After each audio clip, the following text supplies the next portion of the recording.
আমাদের ঘরের ছোট্ট সদস্য যে কিছুদিন বাদে আর দুদিন বাদে বড় হতে চলেছে, তাই তো মাম্মা? মাম্মা এই যে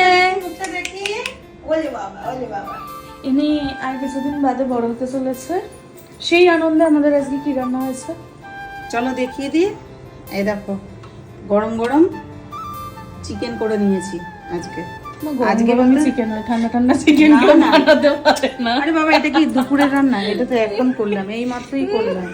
আর এদিকে আসো, এটা হচ্ছে ডাল করেছিলাম, তড়কা ডাল, মুগ ডাল মুসুর ডাল মিশিয়ে আদা রসুন তারপরে পেঁয়াজ সব ফোড়ন দিয়েছি, ডালটা রয়ে গেছে। আর হচ্ছে এটা দেখো একটু পাঁচমিশালি তরকারি করে নিয়েছিলাম, তো তরকারিটা খেতে কিন্তু খুব ভালো হয়েছিল, তাই না রে মা?